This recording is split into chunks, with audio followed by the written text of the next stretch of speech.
ساکنان دهه صدبرگاه ناحیه مومن‌آباد هر روز همین گونه جمع می‌شوند و از اینجا به در حکومت ناحیه و نهادهای عدلیه می‌روند.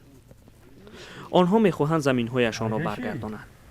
رئیس ناحیه مومن‌آباد لطفیه شریفزاده قرار رئیس پیشین ناحیه را که 12 سال پیش برآمده است بیکار کرده زمین آنها را به کسی دیگر داده است. گپسری 230 هکتار زمین می‌رود. همین 200 خودجگی که در اینجا از اینجا استفاده می‌بود، نه فقط سهم دوم. ما سهم داشتیم، بعد گرفتن قلم، بعد گرفتن چیم، همون زمین بود در اختیار همین محل میشه، همین محل استفاده می‌برد. بعد گرفتن سهمو بود گو می‌چالوندن، پودچال چه پودچال استفاده می‌بردن. اعتراض ساکنان از ماه ایون به این سو ادامه دارد.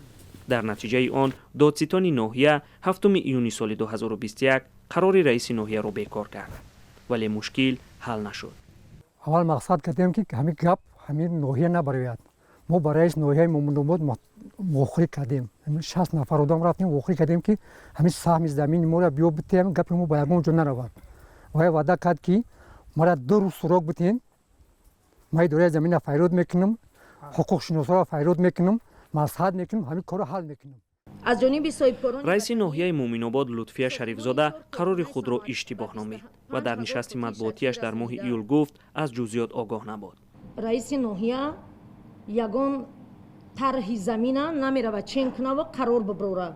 در پشت قرار تمام اجرا کننده ها شروع از ارکیتکتورات، از سرمعمار، از کمیته زمین، حقوق شناسی مقامات اجراییه، روبر دستگاه رئیس ناحیه و معاون ساحه کشاورزی رئیس ناحیه در پشت قرار امضا میکنن. سپس قرار رئیس ناحیه به امضا رسانیده می شود.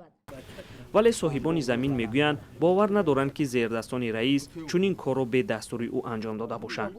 آنها این دلیل را هم میارند که چرا تا حال اشتباه اصلاح کرده نشده است. در مدت 3 روز زمین را گرفتن، ای خوزو با تغییر دادن، حوض میگن که شما با سود ما کی را دست سودیم؟ ما رئیس ناحیه دست سودیم.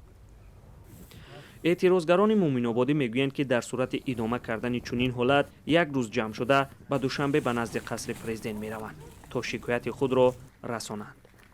محمود جان رحمتزاده، آزادی، مومن‌آباد.